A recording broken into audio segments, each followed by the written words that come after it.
دوستای خدا میگن این عمر به ابر نوبهاران ماند، این دیده به زیر کوهساران ماند. ای دوست چنان بیزی که بعد از مردن، اندیش گزیدن به یاران ماند. یک نوع زندگی که وقتی از دنیا رفتی مردم حسرت بخورن، بگن چه انسانی خوب، چه صالحی بود.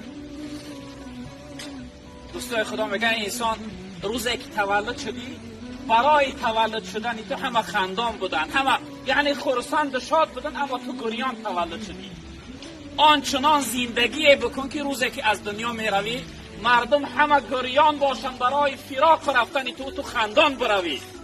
با ملائک روح پاکش جانب رحمان برفت، جمله گریانیم و او خندان برفت.